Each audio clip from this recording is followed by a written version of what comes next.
예민한 피부에 얹어지는데 처음부터 편하다면 그건 거짓말이에요. 안녕하세요. 여러분의 아는 의사 신승환입니다. 반갑습니다. 틀니를 이제 처음 사용하실 때 난 크게 빠지지도 않고 뭐 식사도 웬만큼 할 수 있는데 여기가 아파요, 귀 밑이 아파요, 이렇게 하시는 분들이 있어요. 여기는 이제 우리 턱이 있는 턱 관절인데요, 귀구멍 바로 앞쪽에 있어요. 이렇게 해보면 이게 뭔가 움직이는 느낌이 드시는 부분이 있을 거예요.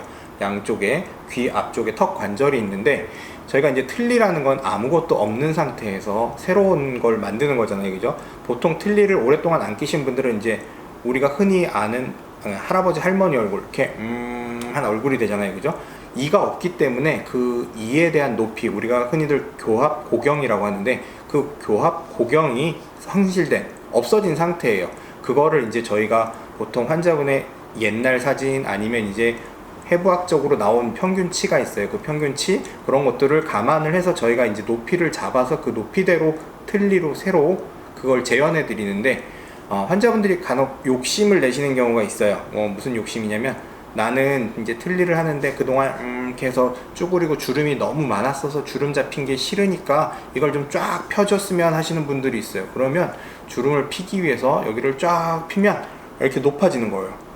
그러면 이걸 높아진 거를 억지로 이렇게 유지를 하려고 하니까 턱이 거기에 적응을 못하는 거죠. 그렇게 되는 경우에는 좀 턱이 아파질 수 있어요. 그래서 그 높이를 측정할 때 너무 입술 모양을 가지고 그 주름을 없애기 위해서 너무 높게 되면 그런 불편감이 생기실 수가 있고요.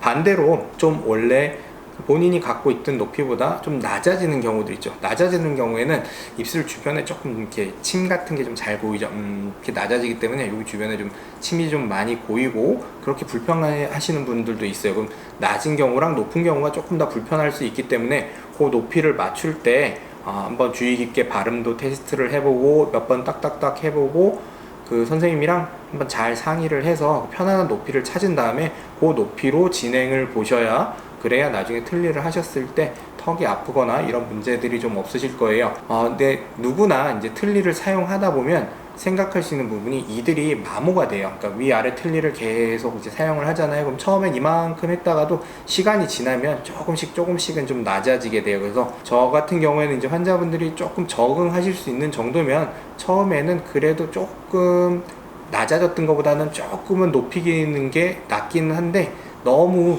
기대치를 많이 갖고 너무 높여버리면 나중에 나 이 많이 다를 거니까 많이 높여줘, 이렇게 했을 때는 오히려 욕심을 부렸다가 적응을 못 하시는 경우들도 있어요.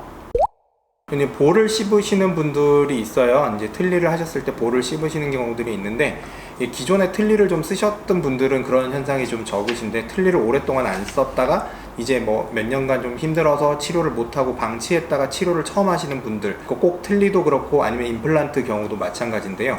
우리 입안에 어떤 빈 공간이 좀 자리를 하고 있으면 우리가 식사를 할 때 음식이 다 글로 쏠려요. 빈 공간으로 다 가버리죠.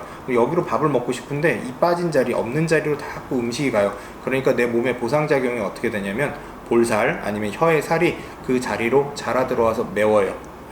메우고 그 자리를 메운 다음에 빈자리 쪽은 이제 치아가 있는 쪽으로 식사를 하게 되겠죠. 똑같아요. 그래서 틀니도 오랫동안 사용을 안 하시면 입안에 빈 공간이 좀 줄어 있는 상태예요. 근데 그 틀니가 들어가는 플라스틱 부분이랑 치아를 만드는 부분들이 들어가서 딱 자리를 하게 되면 처음에 볼과 혀를 좀 압박하게 되는 거예요. 밀게 되겠죠. 그럼 씹을 때 잘못해서 혀도 씹게 되고 볼도 씹게 되시죠.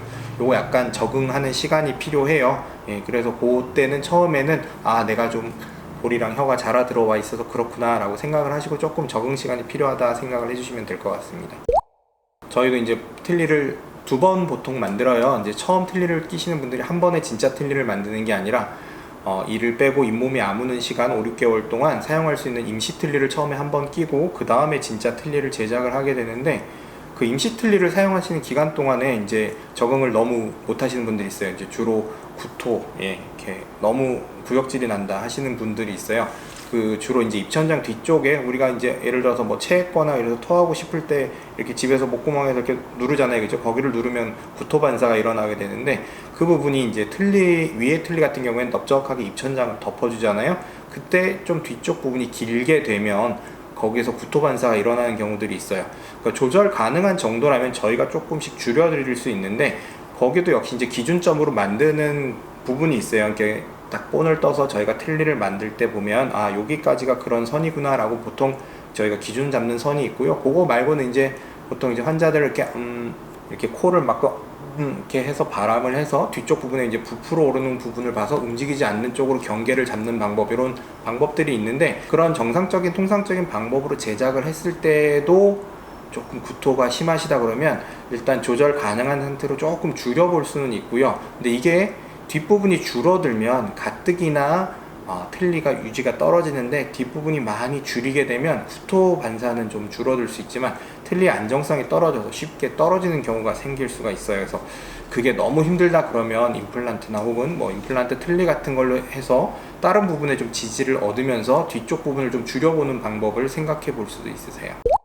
그 다음에 이제 틀니 주변에 음식물이 고인다고 하시는 경우들이 있어요. 그 식사를 하면서 틀니 밑에도 음식이 끼고 주변에 좀 음식이 고인다고 얘기하실 수가 있는데, 이제 저희가 틀니를 할 때 처음에는 이가 이렇게 있었다가 주변에 잇몸뼈가 이렇게 있었다가 발치를 하고 나서 잇몸뼈가 이렇게 오그라붙어요. 오그라붙으니까 그 부분을 틀니의 플라스틱 부분으로 잇몸을 재현을 해주긴 하는데, 시간이 지나면 이게 이제 더 가라앉겠죠, 그죠? 그러면 저희가 틀니를 만들 땐 이만큼에서 이만큼 만들어 드렸는데 시간이 지나면서 더 줄어드니까 아무래도 공간이 생기게 되겠죠. 그래서 그 밑부분을 갖다가 주기적으로 한 번씩 깔아줄 수가 있어요. 그런 걸 이제 저희가 틀니에다 첨상을 한다고 표현을 하는데, 그렇게 해서 그 부분을 좀 보완을 해주는 방법이 있고요. 우리 틀니를 만들 때 잇몸이 내려간 부분만큼을 좀 틀니 플라스틱 부분으로 재현을 해주는데, 좀 그 부분이 좀 예를 들어서 볼이나 이런 부분이 많이 홀쭉하신 부분들, 공간이 남는다 그러면 그 부분을 조금 풍요하게 제작을 해서 그걸 좀 막아주시는 경우들도 있으세요.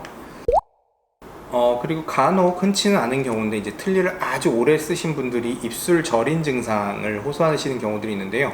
우리 아래 턱뼈에는 턱뼈 가운데쯤에 이제 원래 치아가 있을 때는 치아 뿌리 쪽이죠. 뿌리 밑에 쪽으로 신경이 지나가요. 근데 틀니를 오랫동안 쓰면서 그 이틀뼈가 계속해서 이제 조금씩 줄어드는 거죠. 그러다 보니까 이제 원래는 뼈 안에 있던 이런 신경인데 이게 계속 줄어드니까 이 신경 부분이 위로 노출되는 경우들이 있어요. 그런 경우에는 이 신경이 입술 쪽의 감각을 담당하기 때문에 틀니를 사용하면서 뭔가 입술이 저린 느낌을 호소하시는 분들이 있어요. 그러면 그런 분들은 이제 특히 안 눌려지도록 주변에 따로 임플란트를 좀 추가해서 임플란트 틀니를 하시는 게 좀 방법이 되실 것 같아요. 이제 틀니는 사용하면서 극복될 수 있는, 해결될 수 있는 불편감이 있고, 이제 어쩔 수 없이 좀 적응하는 시간이 필요한 부분이 있기도 해요. 남학신을 처음 신는다고 생각을 해보시라고 말씀을 드려요. 처음 구두 신고 그러면 뒤꿈치가 좀 까져본, 남자분들은 뭐 군화 같은 거 신을 때 까져본 경험이 있으실 거예요, 새 신발을 신을 때. 근데 운동화라면 그런 일이 좀 덜 하신데, 아무래도 딱딱한 신발 쪽으로 가면 갈수록 움직이니까 그렇게 까지는 부분들, 불편한 부분들이 생기죠. 이제 그걸 틀니로 한번 생각을 해보세요. 틀니는 우리 가죽 구두보다 더 단단해요. 그러니까 이제 남학신이라고 생각을 하셔야겠죠. 하나도 안 움직이고 단단한데 우리 잇몸살은 발바닥이나 다른 피부보다 훨씬 더 예민해요. 그러니까 단단한 틀니가 예민한 피부에 얹어지는데 처음부터 편하다면 그건 거짓말이에요. 분명 적응하려고 하는 환자분들의 노력이 많이 필요하고 의사도 거기에 맞춰서 조절을 좀 잘 해드려야겠죠. 근데 하지만 그만큼 어려운 조건에서 힘들게 좀 사용하는 거예요. 그래서 내가 예를 들어서 나 이가 좀 안 좋으니까 다 빼고 틀니하지 뭐, 이런 거는 정말 말려드리고 싶어요. 틀니는 아무리 잘해드려도 내 이의 반도 안 된다고 생각하시면 돼요. 반이 뭐겠어요? 반의 반도 안 된다고 생각하시면 돼요. 틀니 자체가 갖고 있는 불편감이 있을 수밖에 없다라고 좀 이해를 하고 생각을 하고 치료에 들어가셔야 할 것 같습니다.